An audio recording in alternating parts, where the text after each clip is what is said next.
Hello and welcome to the Lifetime Athlete Podcast. This is episode number 121, and today's title is Updates on Dietary and Training Experiments. I'm your host, John Zombro, physical therapist, peak performance coach, and author, and I'm here with marketing expert and co-host PK. Oh, don't you get me off on a bad foot. I'd rather just everyday person, everyday humanoid. It's fine, John. My bro, my coach, my bro coach, my broach, and not only a marketing expert, a communications expert. Oh my God, stop saying the M word. It's horrible. It sounds terrible. I'm upset now. We'll just say man on the street, pulled off the street, and that'll be fine. And so many times when we do this format of the show, it's our main format, we'll come up with some things that are important bits of science and nutrition and training and have a discussion. And I know you like to take that role of, say, being, kind of like the consumer and put me in the role of the disseminator. But I think it's fair to flip back and forth as human beasts that we are. And so here at the Lifetime Athlete, one of the things that we are always talking about is, hey, science meets common sense. And so we want to really look at what the evidence-based items are that we have in these lifestyle practices that we're performing. What are good, solid first principles that we can work from, but also what do your instincts say? What does your inner wisdom tell you? And test things on yourself. And so that's where we were going into with today's show, is because as I encourage all of my clients and this audience to experiment, I also do it on myself. And so I've got First of all, you do it. I mean, you're patient zero for self-experimentation. Yeah, I mean, I think you have to walk the talk, of course. Sure. And so I've been messing around with a few items, over the winter, last quarter. In the dietary and training world, and today's probably going to be kind of a lighter side thing where we just talk about, what happened? What do I think? What do I know? Which oftentimes is not that much. And so here we go. Oh, yeah, absolutely. Maybe even, the way that I think about it is, what'd you learn when you took a hypothesis and you tested it out on yourself and you sort of narrowed it down enough to get the variables organized in a way where you could basically make sense of this and that. You had a control group on some level. So where are we going to start? I'm all ready. Yeah, I would say before I jump into that first topic, you just keyed something up for me, which is how learning takes place, or how we start to figure out, oh gosh, this is really how I make my unique body or being perform better, feel best, all of that. And it's a very nonlinear experience. We do these tests and we hear about what might have been shown to be valuable in the laboratory, or what someone else has said, man, this really works well for me. And then we apply and say, oh, okay, well, now I got humbled here, or, oh, I got inspired, or the light bulb went off. And then I finally found the way to tweak something. So it's like, oh yeah, now I've got something I can carry through this life journey and help me to be, peak performing athlete, but also just as good of a person that I can be. Absolutely. Well, and John, I mean, I think that, I like when I encounter anyone who does this, because it gives me a chance to learn. I like to do this same kind of things. Off and on in my life. So I like to learn. I love to learn from you, because you really do approach it like a scientist, and you always have some really good discipline to get down to discover some things. This is going to be an organic conversation, and organic sometimes fits into diet when we talk about certain things. And so that's a professional transition there. The metabolic flexibility diet. So quick backstory on the MetFlex plan. That was from last month. There were a couple of articles that came out on the Lifetime Athlete. And also, you and I discussed this concept of metabolic flexibility. And so I thought I would share what I did over the month of March and what I think happened. Let's hear it. So with Netflix, the idea there is that the healthy, high performing, well adapted athlete has the ability to essentially burn both fats or carbs for fuel, and in different contexts of diet that has merit. And so the main idea with the Metflex plan was not to pair the fats and carbs together in a relatively high protein athletic diet, but to eat the fats with protein in the AM and then eat the carbs with protein in the PM, and not really combine fats and carbs together in the same meal. So example would be, I might have had eggs with something else in the morning, and that could have been avocado or cheese or bacon or sausage, because that would be very high fat, lower carb.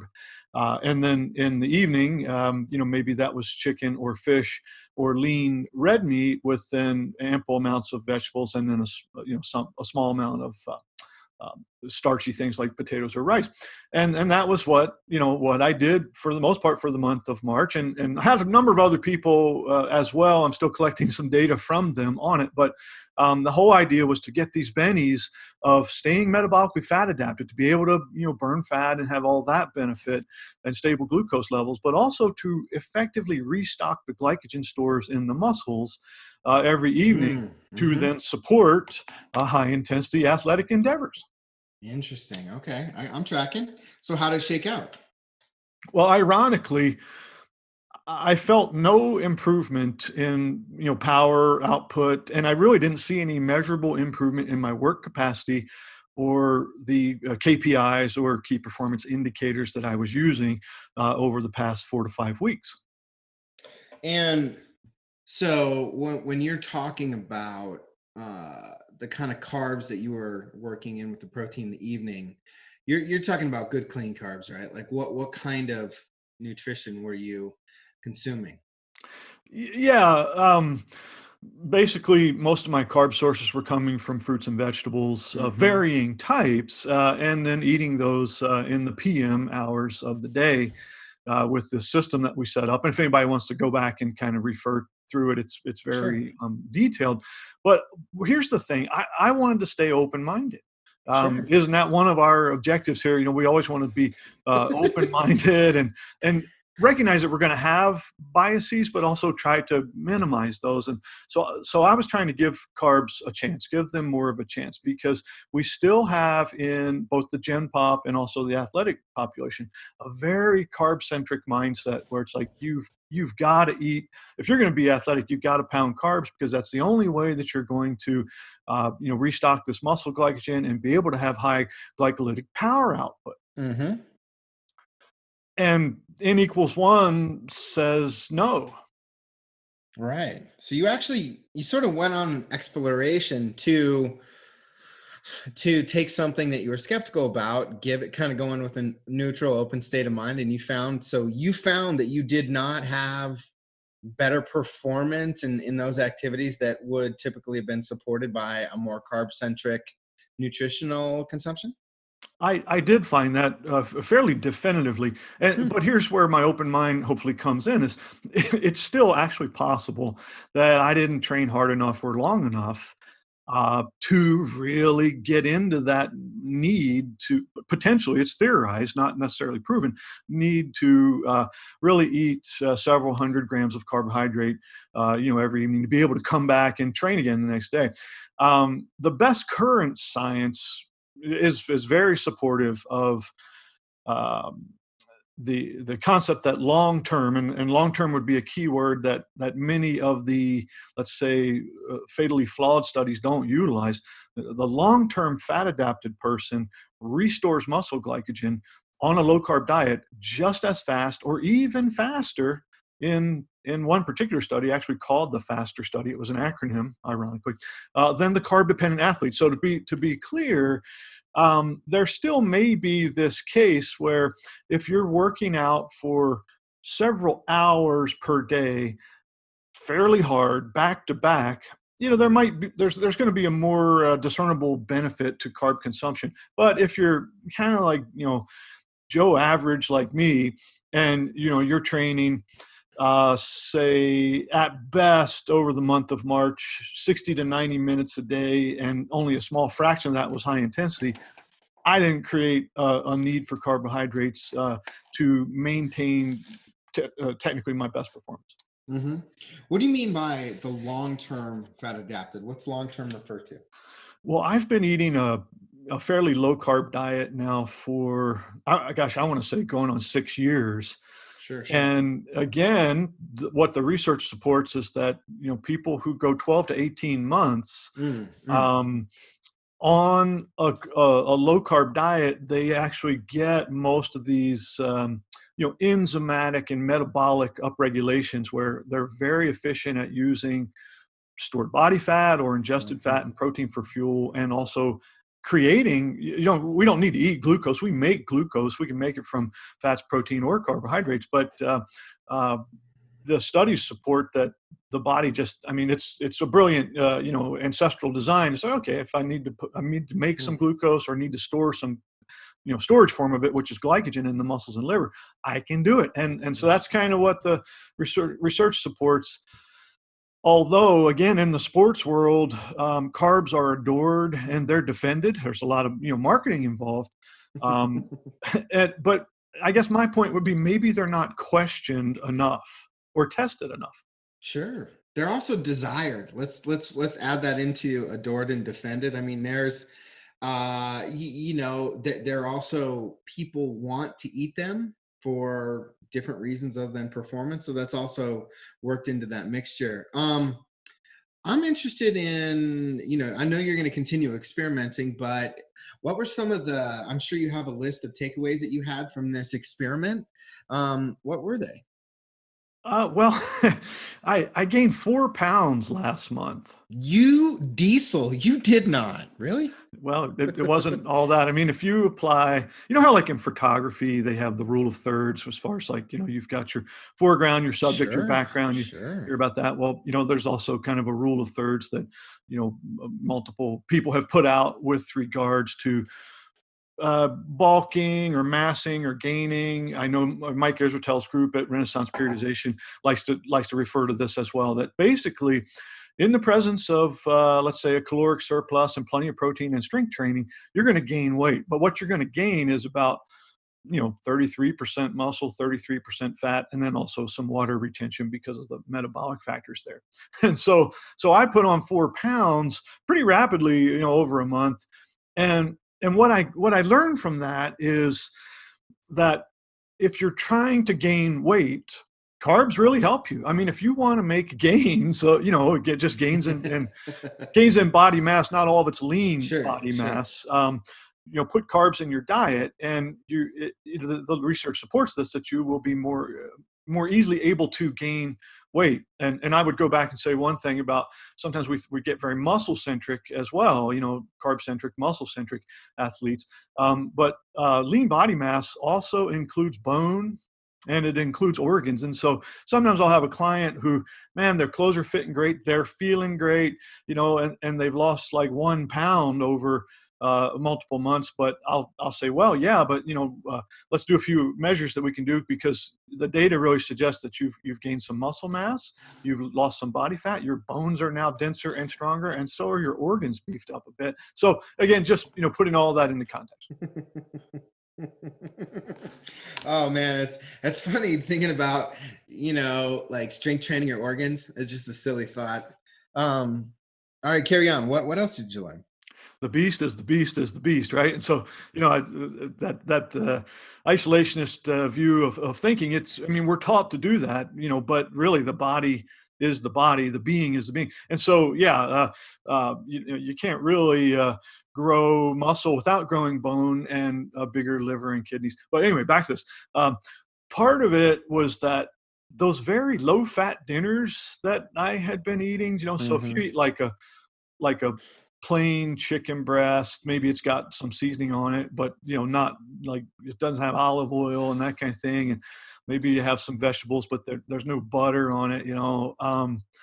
that kept me hungry. It takes longer to get satiety because protein contributes to satiety the strongest, but fat is the slowest to digest. And so that combo of fat protein together, like meat or eggs or anything, that you see those things together, that's what really satisfies appetite, makes a person stop eating. And so I actually, one of the reasons why I gained that weight was I was eating easily, on average, just tracking that through chronometer, an extra 400 or so calories every night just to feel like I get full, so it'd be like I'd have several servings of those vegetables and maybe some fruit.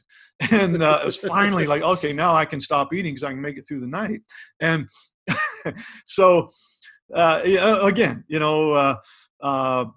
maybe over more time I could have adapted, but the extra carbs were making me hungrier, and I just was eating more food and more calories. So that's where some of my weight gain probably came from. Well, absolutely. I think that I mean that makes sense. It's just so interesting. Again, N of one, Jay-Z of one, but even still, there's lessons to be gleaned in there. Yeah, and you'd mentioned before, you kind of alluded to it that carbohydrates are addictive, especially the processed kind. And since I spent much of my life enjoying those, that history put me on a slippery slope. And I would say, Sure. for me, once I started, like letting some of that get back into my diet, it's really easy to let more in. And so I really had to watch it with eating white rice, which is a really popular athlete food, as kind of like a quote unquote clean carb. I had to make myself to cook very little of it because I would just eat whatever I made. And so if I made a pot of it, it was really hard for me to not just just pound it. And You've mentioned before you love white rice. I think that speaks to my earlier point that it could have a place in the carb replacement world for athletic reasons, but then there's also that sort of creature comfort and just like palate. oh yeah, and based on my genetics and maybe my metabolism that might have been damaged earlier in life and is never going to be perfect again.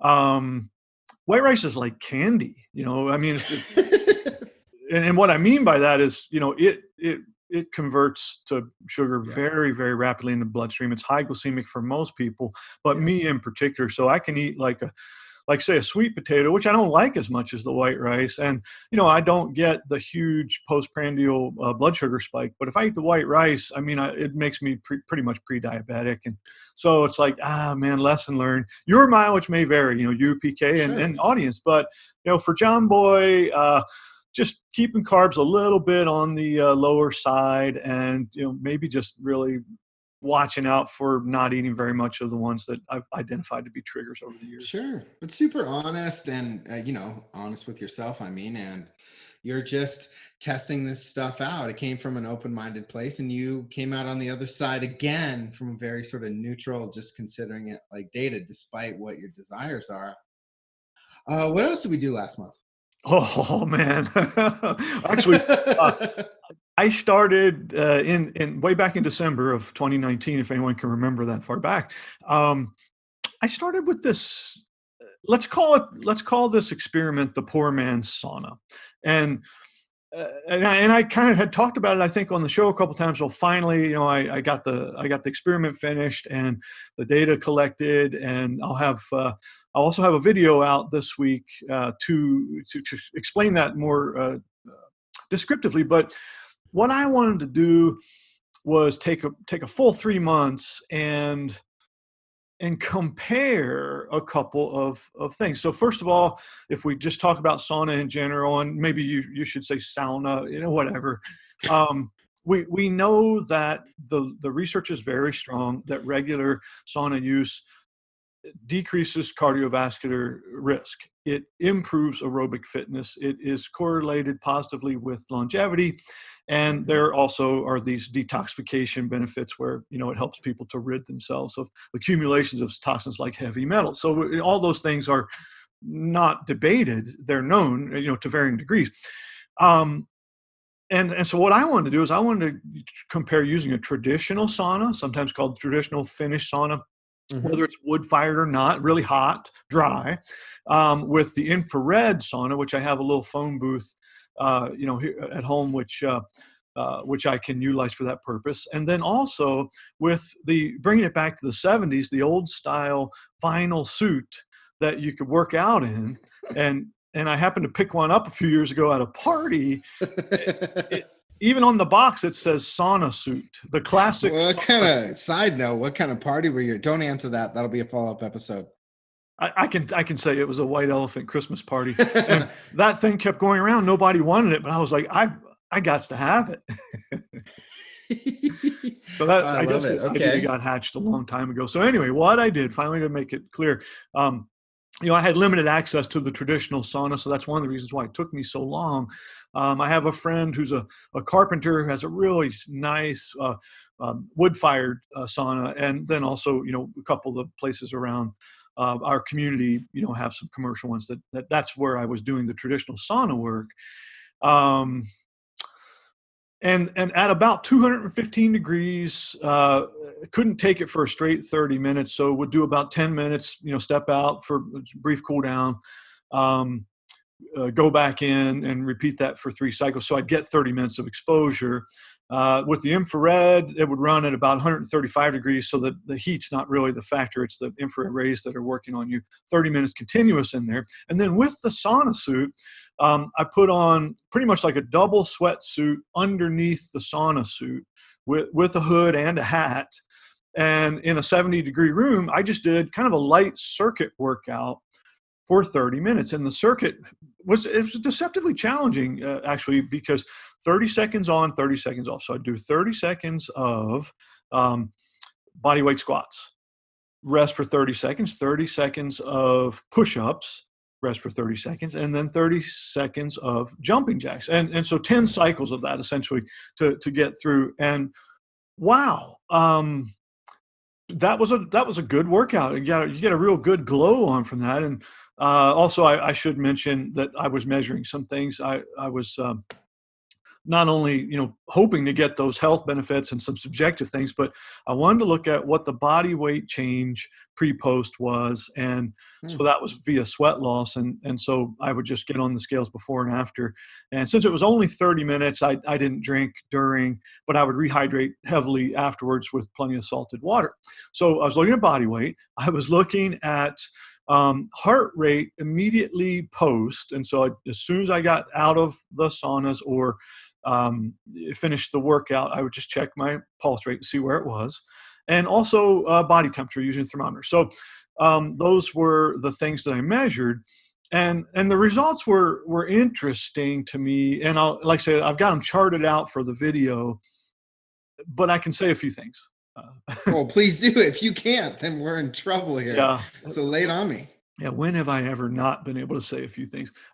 So there have been occasions stymied, but nothing beats that heat and the feeling of the traditional sauna, hands down. I've got to say that, man.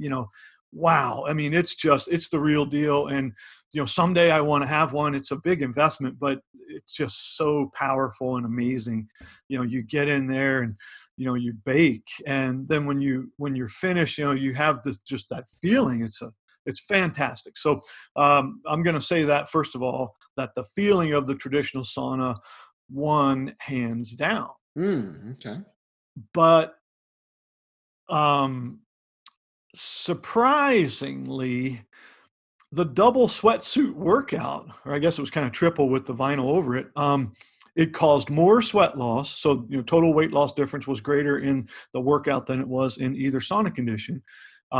Almost got the body temperature as high um, as was achieved in the traditional Finnish dry sauna, running at 215 degrees. Body temp went up. I think my average was like 2.2 degrees in there, and it was just a little less than that with the workout.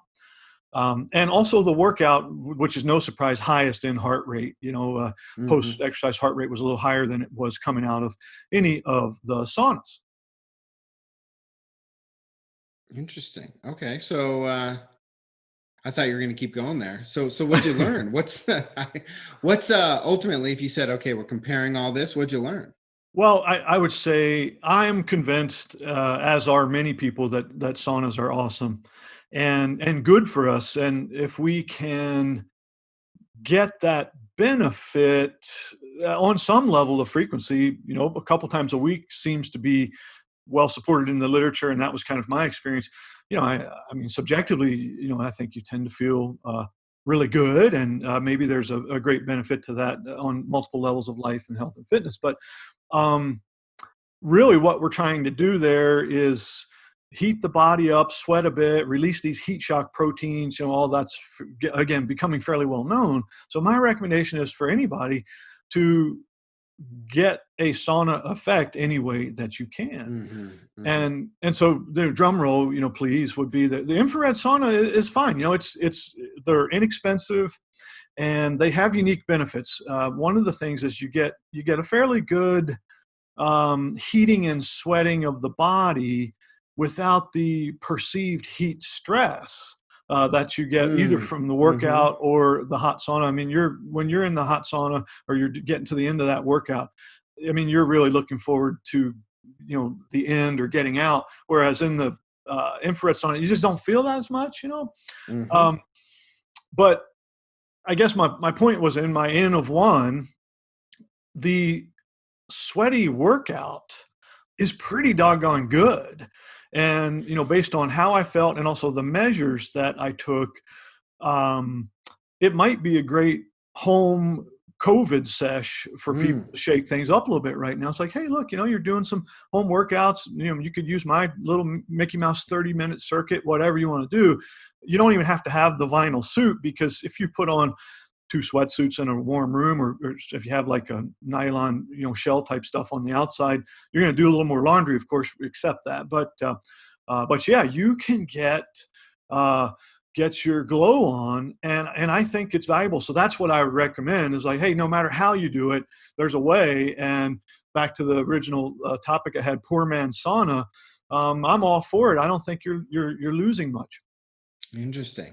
So basically, you just get in where you fit in here. If you can, any sort of sauna is good, but if not, just doing the sweaty workout, you got most, if not all, the benefits in a different way. Sure seems to be the Mm. case, and Hmm. Hmm. that's exciting. It sure is. Well, I think what it really means is that it's accessible, and I think that almost anyone has a half hour and a couple sweatsuits out there, maybe a vinyl jacket to give that a shot. Interesting. I guess I wouldn't have thought that. I would have thought that since those are three distinctly different environments, that there would have been some variability, but I guess just get the heat and get the bennies. Yeah, I mean, it's great. It's also very empowering info. So Yeah. and that really leads me to this next point. I have always, even as a kid, I've just enjoyed messing around with heat and cold. It's okay. That's one of my characteristics, and I don't know what's the driver there, but um, I've also over the last year, I've really been exploring the use of cold Hmm. for effects other than suppressing inflammation. And when you say other than suppressing inflammation, it's because, I mean, you only phrase it like that or frame it like that because the cold has been shown to improve inflammation.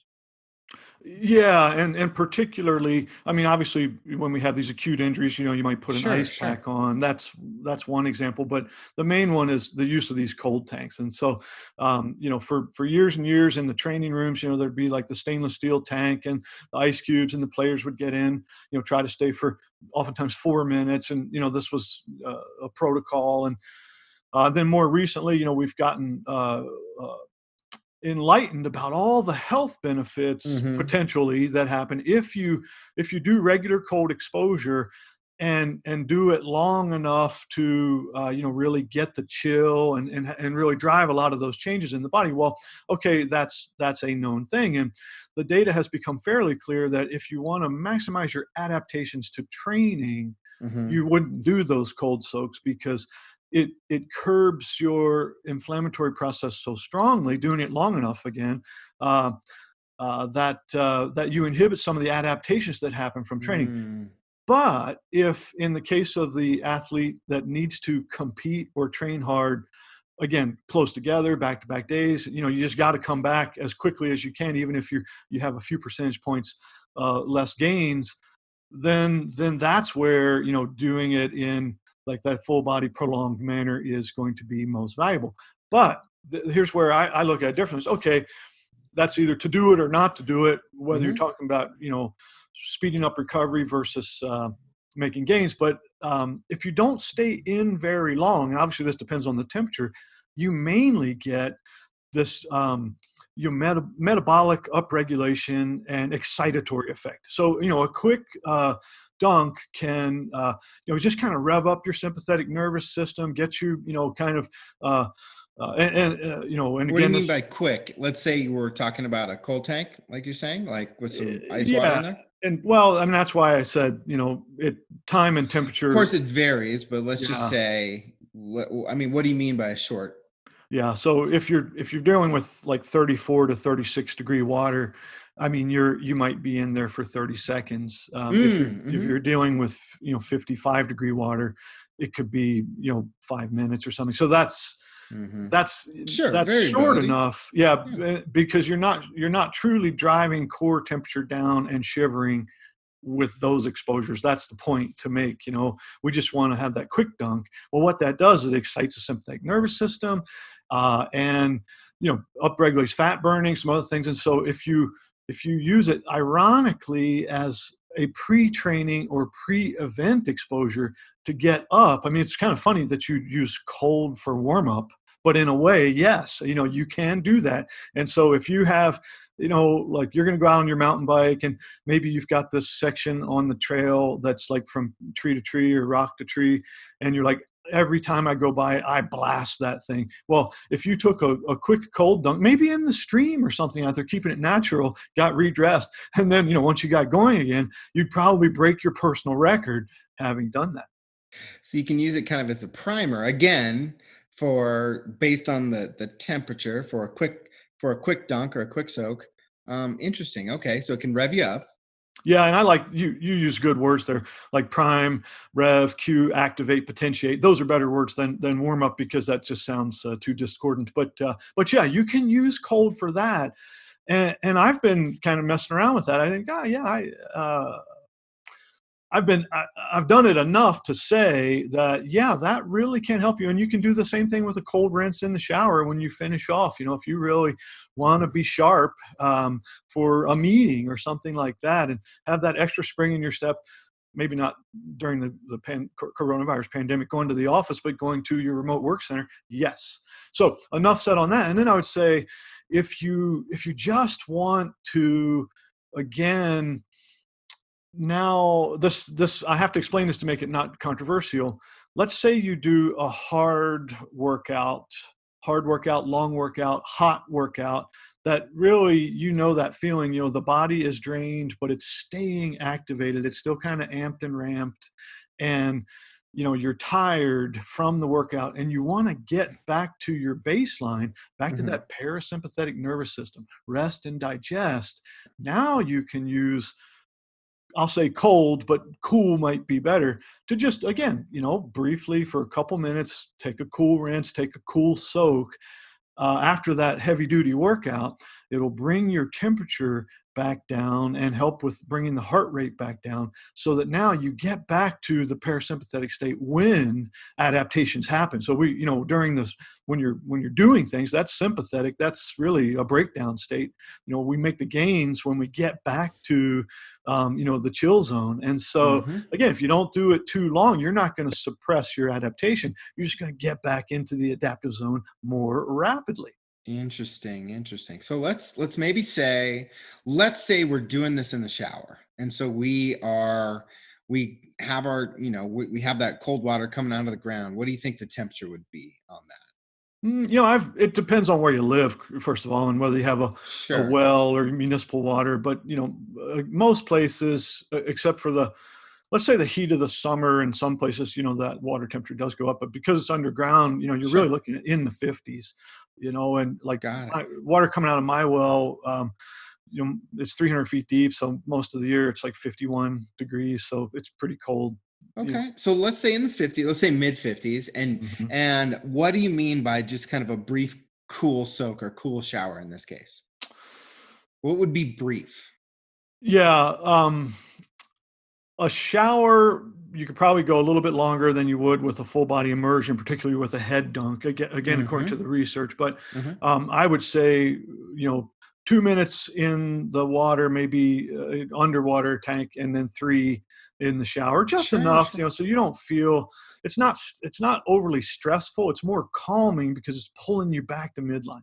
Mm-hmm. And I know I'm not buckling you down. We know all the different variables. I'm just saying, like, if you hadn't done it, you might think that 15 seconds is brief. And you're really saying, got to give it a couple minutes, even in something like mid 50s in the shower. And coming back to that, it depends might be the best answer there. I would say, yeah, in general, a couple minutes is really what we're talking about. But Sure, if you're very sensitive or you don't need much, okay, maybe sure. that 20 seconds is going to be adequate. Well, maybe, I mean, obviously it depends. Experiment. You're an N of one if you're the listener. So are you, Jay Z. So am I. But I just, I wanted to just, I guess, ferret out some more of the nugs from you, my friend. I want to mine those nugs and share them with the peeps. Well, and that's why this episode, as many of them are, brought to you by the Lifetime Athlete Coaching Services. So if these cutting edge ideas, yet basic nugs, appeal to you, maybe consider doing some coaching to help you to achieve peak performances, improve your body comp and health. Absolutely. Get that knowledge. It's right there. Lifetimeathlete.com/coaching. I love it. Are we going to, any other experiments from Mars that you're going to drop some knowledge on us? My most recent love affair with an exercise. Oh boy. Don't stop. It had been over a decade for no reason since I had performed a landmine press. Okay. A landmine press. What is that? Okay, so done most appropriately, a landmine press is a station with a sleeve on it that you can slide the end of an Olympic barbell into, and then you only have plates on the far end where you are located. So you're lifting the bar, the plates are close to you, and it's pivoting up and down at Mm. an angle. So that's, you'll sometimes, Mickey Mouse way to do that in the gym would be to slide a barbell into a corner, although it does tend to cause damage. And so that's not the best way to do it. And so the stations, landmine press stations, you can buy them, made of steel anywhere, and they'll vary in price from $30 or $40 to several hundred, depending on what the exact application is intended. Mm. Sure. Okay. Uh, Got it. Basically, you're just a pivot that holds the opposite end of the barbell in place. Yeah, and so I had a bunch of scrap materials around the garage, so I just built my own, and Of course you did. Yes. yeah, because I wanted to just get into the exercise for some reason, I just awoke, after a decade of not doing that movement, like, oh, you know what, I need to do some landmine presses, and so um, that's kind of the true story. An Olympic bar is best; it kind of works best for both those sleeves and also just how you can load the weight and etc. But you can also use the smaller setups, the 1 inch bars with the basic weights, and again, as long as you make sure that it's rigged up solid and safe, that's the key. I wouldn't advocate trying to do this exercise with the bar, sitting freely anywhere. I think that's asking for something negative to happen. Got it. Okay. So, what kind of lifts are you doing? Well, there's a couple variations of the landmine press, but my favorite two um, would be a bilateral. That just means using two hands, angular press from a diagonal stance deep squat. And so you can picture this. I'm holding the bar, I'm a little bit quartered to it, and I'm down, pretty much in a full squat, but not a real long warrior lunge pose, but, kind of compressed like that. And then kind of extending upward through the legs, the trunk, and then finishing with the arms. Love that move. I love the fact that it's triplanar and it works on kind of, using some rotary function in the body, which is, life's not linear, right? Or all sides of a plane. So I love that move. Doing both directions, of course. And then the other one that I like quite a bit, for me, I have to use quite a bit lighter weight, is unilateral. You're just using one arm, Mm-hmm. facing squared up, but from a half kneeling position. And so now I'm down on padding. Half kneeling means, you got one knee down, the other foot's forward. And just a great way to work on going through the body and fully, going from elongated to compressed status, and huge Sure. trunk or core strength when you do So that. just to clarify, you're going from half kneeling to standing with your arm extended over your head, back down, Oh, and now then, that's another variation. or I'm what? You're just extending your arm up? Yeah, so I'm just Okay, doing got it, got it. yeah, I'm just doing the press from the Okay. kneeling Oh, the position. press. Uh, Got it. Okay. Whereas if, like you said, if I was locked out, kind of like a unilateral overhead squat or overhead, lunge, Mm. that split squat, that would be, you can do that too. Maybe you've inspired me. It's Uh, almost like a landmine get up or something like that. A half get up. Yeah, and the cool part about all of this is that, the vector changes as you're straightening up or rising up, and it becomes slightly less vertical, slightly more horizontal. So that's functional for quite a bit of Mm-hmm. sports, but also it is very kind in terms of loads on the skeleton and the joints, but Yeah. also very challenging for the muscular demands. Yeah. And now that you're describing it, it's also functional for life. Like when you have to do, like, let's say you're building a teepee or something like that, like how you do it is you press it up, you angle up the long thing, or, that's how you lift a board. And interesting. Oh, well, are you going to make a video on that, you think? Yeah, I think I'll Okay. try to get one out on the YouTube channel soon. And of course, another thought, that I've had is, oh, once we get into summer, I'll be out doing my firewood cutting, and I'll probably cut a few timbers, uh, lodgepole pine or Douglas fir, that are 8, 10 feet in length. And if the diameter's not too big, it obviously wouldn't be too big. I might just crank out some landmine presses out in the field before I block those babies up. You savage. Oh my. I mean, now you're showing off. Really? I'm not sure I'm capable of showing off. I could try, but That embarrassed giggle that you have, you are capable of showing off, you son of a well, gun. I would just give you an opportunity for great laughter. How about that? Uh-huh. Absolutely. I'll take it every time.